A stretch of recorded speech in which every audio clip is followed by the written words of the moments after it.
Ouvrons notre Bible au livre de 2 Pierre, chapitre 3. 2 Pierre 3, retour du Christ et jour de Yahweh. Retour du Christ et jour de Yahweh. 2 Pierre 3, versets 1 à 4. Le dessein ici est de rappeler le fait que le Christ a finalement été jugé.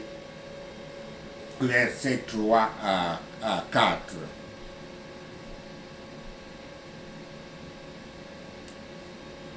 Pierre fait référence aux faux docteurs, aux faux enseignants, aux faux prédicateurs, comme des moqueurs entre guillemets, parce qu'ils tournent en dérision ou attaquent la vérité de Yahweh, en commençant par le retour de Yahshua.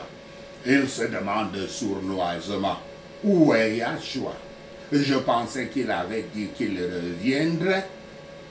Ce qu'ils impliquent par là, c'est que Yahweh n'a pas participé activement à l'histoire du monde. Les choses, pour eux, ont continué à suivre leur cours et il n'a pas tenu sa promesse.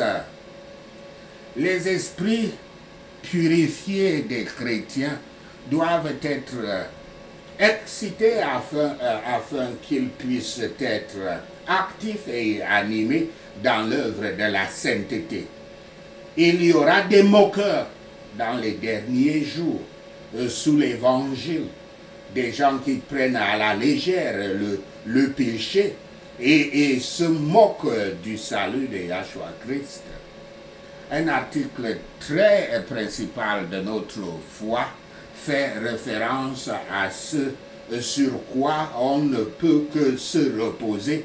Et les moqueurs s'attaquent, et les moqueurs attaqueront cet article jusqu'à ce que notre Seigneur soit venu. Ils ne croient pas qu'il viendra, parce qu'ils ne voient aucun changement. Ils ne craignent donc pas Dieu, comme cela est dit au Psaume 55, verset 19. Ce qu'il n'a pas fait, il pense qu'il ne pourra jamais et ne fera jamais. 2 Pierre 3, versets 5 à 10. Il apparaîtra à l'improviste lorsque le cadre actuel de la nature sera dissous par le feu. Verset 8. Ceci est une référence au Psaume 90, verset 4, qui dit, je cite, « Car 1000 ans sont à tes yeux comme le jour d'hier, et quand il n'est plus, et comme une veille de la nuit. » Fin de citation. Ce psaume a été écrit par Moïse. Il était un fondateur de l'enseignement du début du christianisme. Dans le contexte de Pierre, il souligne le fait que Yahweh n'est pas lié par le temps. Le temps et l'espace sont des illusions de l'être humain pour essayer de se situer dans ce qui est éternité, c'est-à-dire infini. Et le temps, comme l'homme cherche à se fixer sur la base de sa durée de vie, à se fixer dans cette éternité, ils ont créé la notion de temps, mais aussi la notion de l'espace. Les faux docteurs ont tort de supposer que lorsque Yahshua n'est pas encore venu, il ne le fera pas du tout. Verset 9.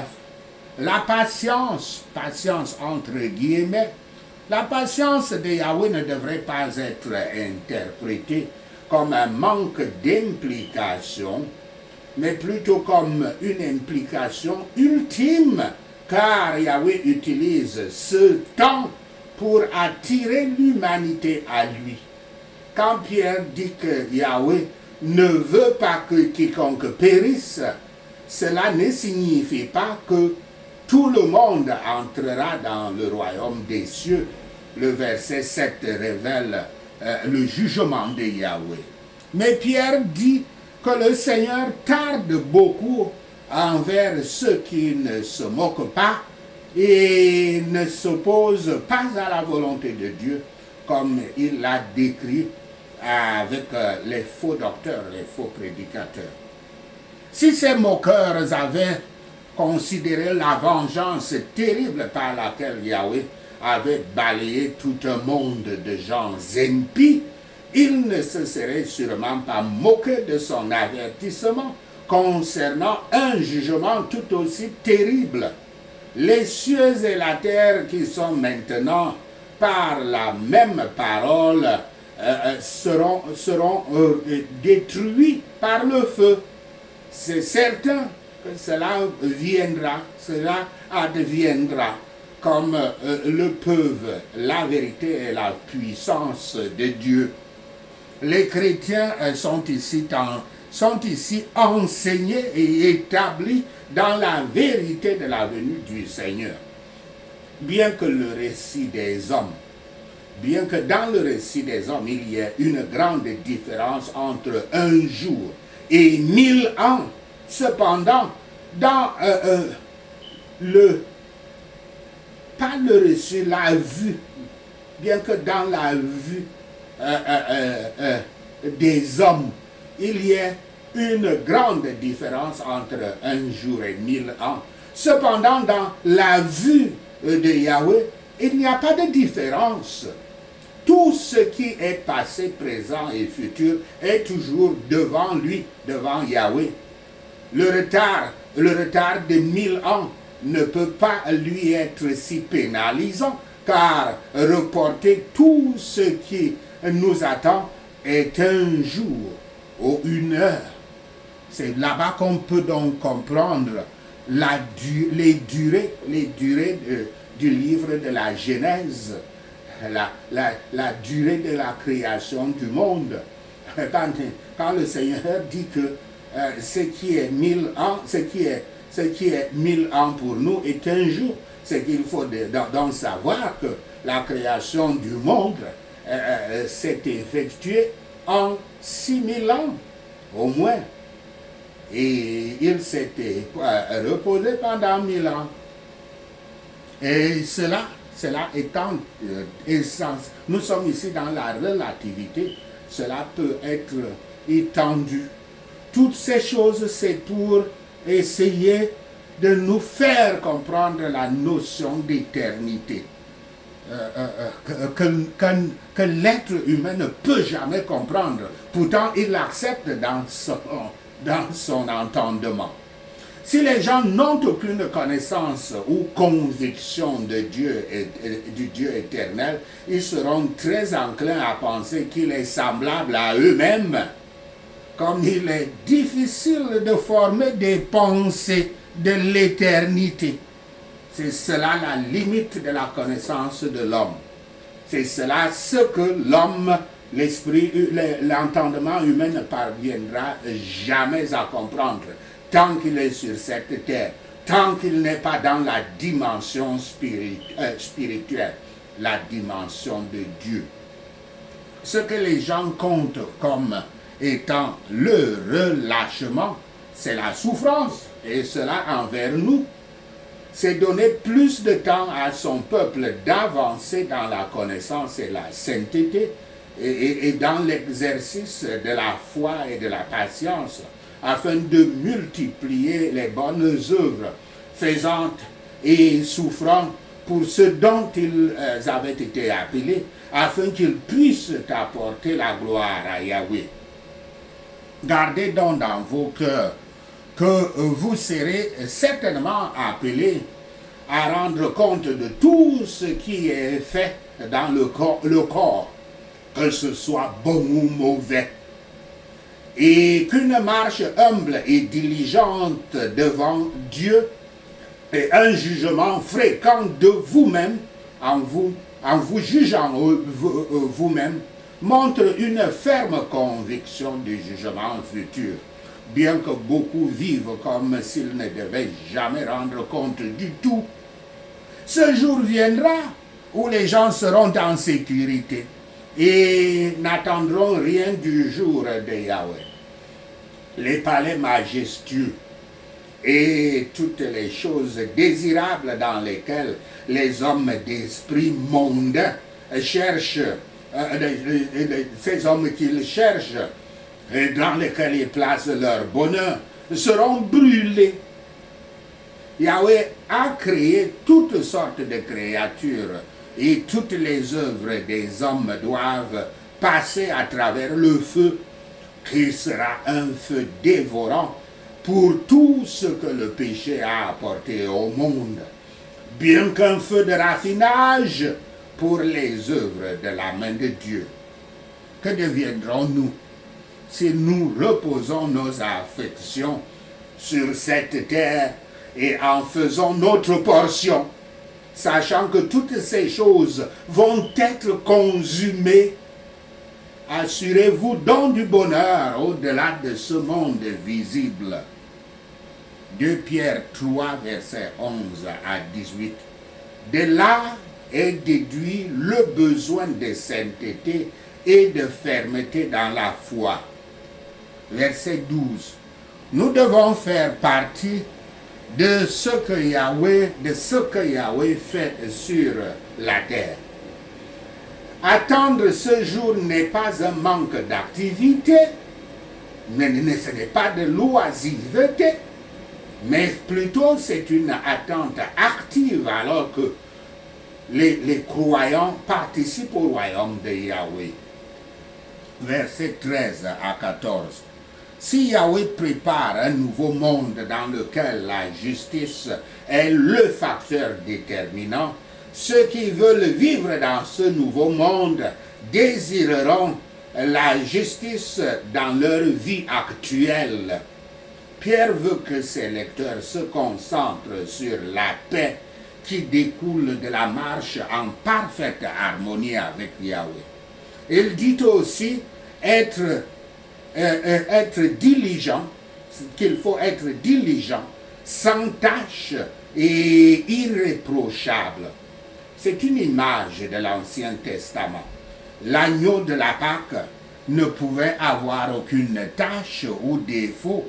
En ce qui concerne ses lecteurs, Pierre dit que lorsque Yahshua reviendra, il devra trouver des croyants qui mènent une vie pure sur la terre. Versets 15 à 16. Pierre se réfère aux écrits de Paul, disant que lui et Paul prêchent le même message. Pierre place les écrits de Paul dans la même catégorie que toutes les écritures saintes, ce qui dans ce cas fait référence à l'Ancien Testament. Verset 17.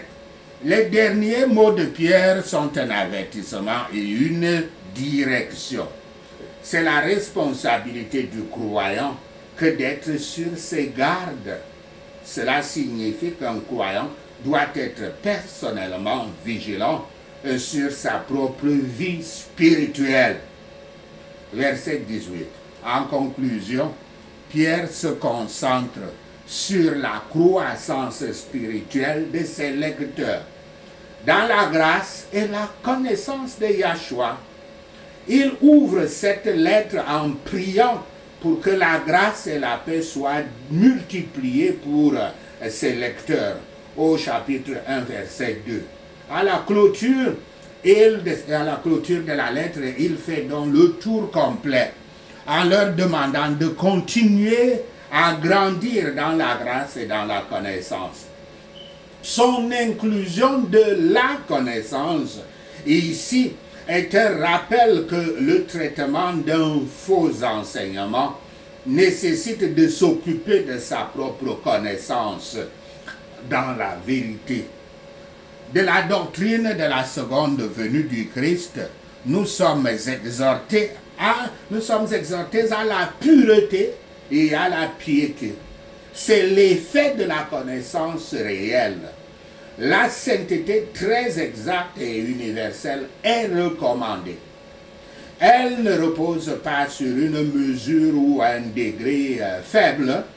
Les vrais disciples du Christ cherchent de nouveaux cieux et une nouvelle terre. libérés de la vanité à laquelle les choses présentes sont soumises et du péché qui les pollue. Seuls ceux qui sont revêtus de la justice du Christ et sanctifiés par le Saint-Esprit seront admis à habiter dans ce lieu saint. Il est fidèle, celui qui a promis. Il est saint, celui qui a promis. Ceux dont les péchés sont pardonnés et leur paix faite avec Yahweh sont le seul peuple heureux et en sécurité. Suivez donc la paix, et cela avec tout le monde. Suivez la sainteté aussi bien que la paix. Ne vous attendez jamais à être retrouvés en paix en ce jour de Yahweh. Si vous êtes paresseux et oisifs, en ce jour où vous devez terminer le travail que nous devons accomplir. Seul le disciple du Christ diligent sera le disciple du Christ heureux au jour de l'Éternel. Notre Seigneur viendra soudainement vers nous, ou nous appellera bientôt vers lui. Et devrait-il nous trouver oisifs? Apprenez donc à bien utiliser la patience de notre Seigneur, qui tarde encore à venir. Des gens orgueilleux, charnels et corrompus cherchent à forcer certaines choses, à un accord apparent avec leur doctrine perverse. Mais ce n'est pas une raison pour que les épîtres de Paul ou toute partie des Écritures saintes soient mises de côté, car les gens laissés à eux-mêmes pervertissent tout don de Yahweh. Cherchons ensuite à préparer notre esprit à recevoir des choses difficiles à comprendre en mettant en pratique des choses plus faciles à comprendre. Mais nous devons renoncer à nous-mêmes, nous méfier de nous-mêmes et nous soumettre à l'autorité du Christ Yahshua avant de pouvoir recevoir de tout cœur toutes les vérités de l'Évangile. Nous sommes donc en grand danger de rejeter la vérité. Et le croyant nie et aborde toutes les opinions et pensées des gens qui ne sont pas conformes à la loi de Dieu et justifiés par elle. Ceux qui sont entraînés par erreur tombent de leur propre fermeté. Et pour ne pas être amenés, nous devons chercher à grandir en toute grâce dans la foi, la vertu et la connaissance. Travailler pour connaître le Christ plus clairement et plus pleinement. Le connaître afin de lui ressembler davantage et de l'aimer davantage. Telle est la connaissance du Christ que l'apôtre Paul a atteinte après et qu'il a souhaité aussi atteindre tout au long de ses écrits. Et ceux qui goûteront à cet effet de la connaissance du Seigneur dans notre connaissance du Seigneur et Sauveur Yahshua Christ, après avoir reçu une telle grâce de sa part, le remercieront et le loueront et se joindront à lui pour lui attribuer la gloire, dans la pleine assurance de faire de même pour toujours. Amen. Sachez ceci, et le Seigneur Yahweh vous bénira. Prenons ces points de prière basés sur 2 Pierre 3. Je rappellerai les paroles prononcées dans le passé par les saints prophètes au nom de Yahshua le Messie.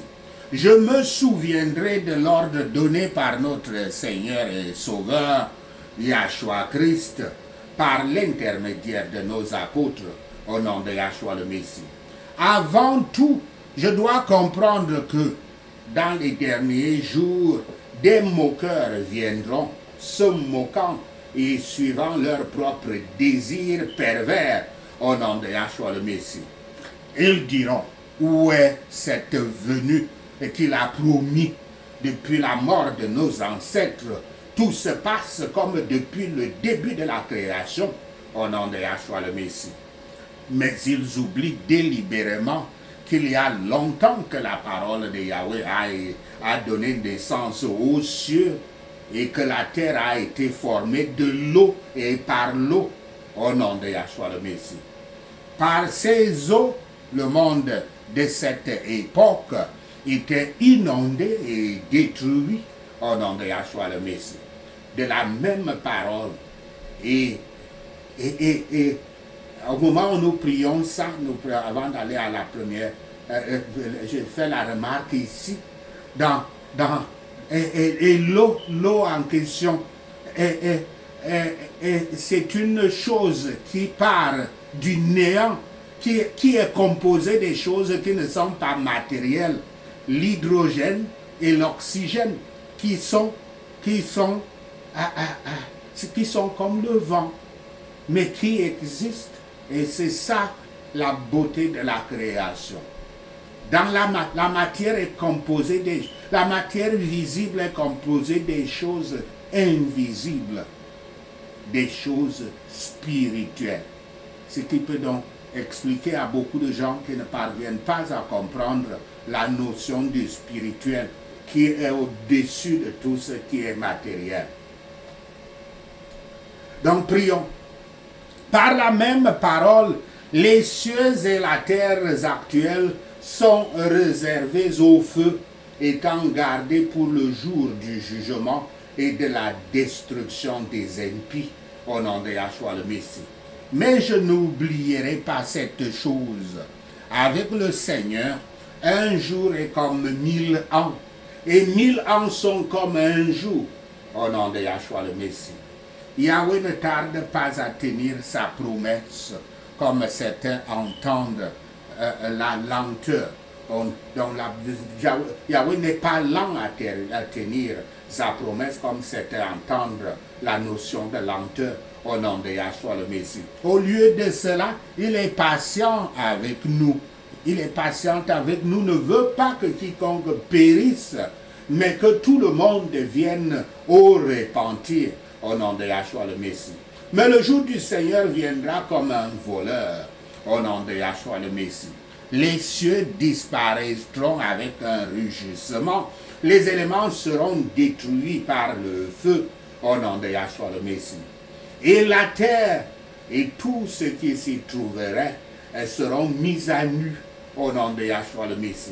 Puisque tout sera détruit de cette manière, quel genre de personne devrais-je être au nom de Yahshua le Messie?